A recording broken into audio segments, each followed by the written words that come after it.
మా అన్నగారి దగ్గర విడసి ఈ అరణ్య ప్రాంతం చేరినాను. ఆ దినమున నా భర్త వద్దనినా అతని మాట కాదని నా పుట్టి వారు నన్ను నా బిడ్డలను ఆదరించి అన్నం పెడతారని నమ్మకంతో నా బిడ్డలు తోడుకొని ఈ గణముదరాపురం చేరినాను. ఈ దినమున మా వదిలకు మూలిదేవి మా అన్నలేని సమయము చూసి నన్ను నా బిడ్డలను నదిలోనికి రానివ్వక కవల బొద్దులు పెట్టగా అనడాని మాటలని కొట్టాలని దెబ్బలు కొట్టి నదుల్లో నుంచి మెడగొట్టి దొరికేసినది. ఈ అవమానం భరించలేపక మా అన్నగారు నదులు విడిసి అరన్న ప్రాంతం చేరినాను. ఆ దినమున నా భర్త వద్దనినా అతని మాట కాదని వచ్చేశాను. ఈ దినము నా పుట్టి ఎందుకు అవమానం జరిగినది నా భర్తతో నేను ఎలా వినడిచేదను. ఉట్టి చేతులతో నా భర్త చెంతకి వెళ్ళడానికి నా మనసు ఒప్పుకోలేదు. నా బిడ్డలు తోడుకొని నేను ఎవరితో అప్పటికి వెళ్ళేదా? నా 7 మంది బిడ్డలను నేను ఏమి చేసేదా? కైలాసవాస మహానుభావ, ఇక్కడ మా పైన కరుణ కటాక్షము లేకపోయినా తండ్రి, దేవదేవా వైకుంఠ వర్షాపరంధామ, నేను నమ్మిన భక్తులకు ఏ కుదవ రానివ్వదు తండ్రి. నిన్నేమో నమ్ముకున్న మాకు ఇటువంటి పరీక్ష పెట్టినావు. మేము ఏ జన్మమున ఎవరికి ఏ ప్రార్థన చేసినాము తండ్రి. ఈ అరణ్య ప్రాంతమున దిక్కు లేని బిడ్డలు లే పట్టు లేని కొమ్మలే నిలిపి ఉన్నావు. ఏక నేనేమి చేసేదా? సర్వేశ్వర మహానుభావ, నీవే దిక్కు. దుఃఖించిన ఫలిమేమున్నది? రాసిన రాటుకు మారు లేదు కదా. నా బిడ్డలకు మాయ మాటలు చెప్పి అరణ్యములనే మరణించదా? మరణించకపోయినా వేరే దారి లేకున్నది. నాయన కుమారులారా, మనకు రాజ్యములు తెలియపోదామా నాయన?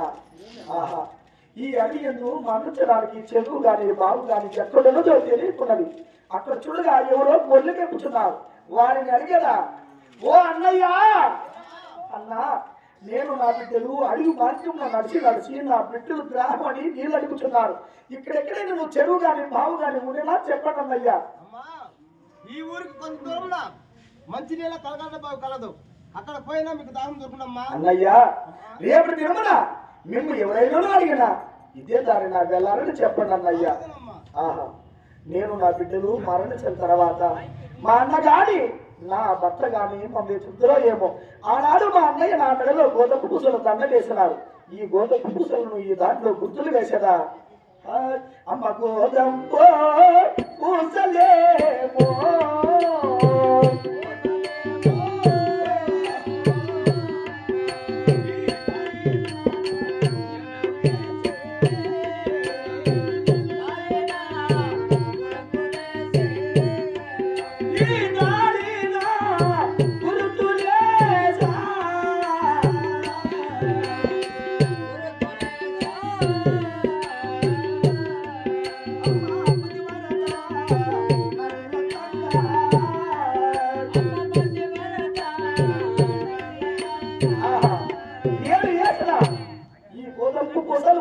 మా అన్నకు నా భర్తకు తప్ప వేరే ఎక్కడికి నల్ల రాళ్ళ వలె అగుబడుగాక అమ్మ మంచి నీళ్ళ తాగిసేరా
చేసేశాను. ఇంకా నా బావికి జన్మమేలా. ఆనాడు నా భర్త కట్టిన మాంగళ్యము తీసి ఈ బావి గట్టును కట్టి ఈ బావిలో మరణించదా. అయ్యో ఓ నాట రామనాట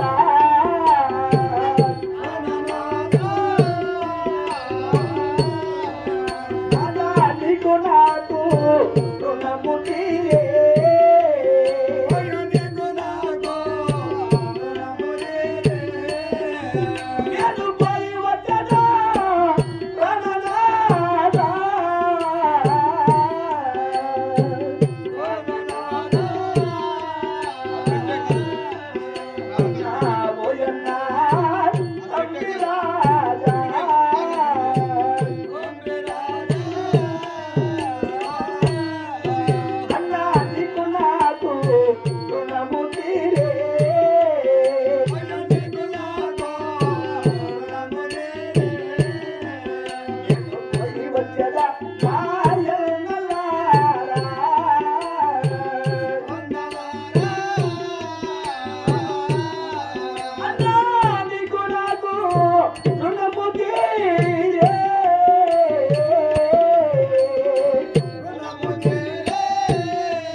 మధ్యమన్న మధ్యమన్న చుక్కలు అనగా నక్షత్రము, నక్షత్రము తా రేవతి, రేవతి అత్యంత మీనము, మీన కేతం గలవాడు మన్మధుడు, మన్మధుడి బాణము కమలము, కమలమందు పుట్టినవాడు బ్రహ్మ, బ్రహ్మకు మేనలుడు భీష్ముడు, భీష్ముడన్న వ్యాసుడు, వ్యాసుడు పెద్ద కుమారుడు ధృతరాష్ట్రుడు, ధృతరాష్ట్రుడు పెద్ద కుమారుడు సుభద్ర, సుభద్రుడి పెద్ద మామ ధర్మరాజు, ధర్మరాజుకి తండ్రి యమధర్మరాజు, యమధర్మరాజుకి తండ్రి సూర్యుడు, సూర్యుడి కుమార్తె కాలంది, కాలంది ప్రతి శ్రీకృష్ణుడు, శ్రీకృష్ణుడే మామ సముద్రుడు, సముద్రుడు మనవుడు బుధుడు, బుధుడు ఏంటంటే గలవాడు అంగారకుడు, అంగారక తల్లి భూదేవి, భూదేవి సముద్రు లక్ష్మీదేవి, లక్ష్మీదేవి తమ్ముడు చంద్రుడు, చంద్రుడు రమ్ము చేసిన వాడు వీరభద్రుడు, వీరభద్రుడు తండ్రి ఈశ్వరుడు, ఈశ్వరుడు పెద్ద కుమారుడు విఘ్నేశ్వరుడు, విఘ్నేశ్వరుడు తల ఏనుగు, ఏనుగుకి వైరి సింహం, సింహం చెందినవాడు నారా నరసింహస్వామి, అట్టి నారా నరసింహస్వామి ఈ సభాపతులను కాపాడును గాక. అట్టి సభాపతులు మా నాటక కళా బాలనందు ఎన్ని తప్పులు వచ్చినా ఎన్ని ఒప్పులు వచ్చినా మీ కన్న పిల్లలను క్షమించాలని మరి కోరి ప్రార్థిస్తున్నాం.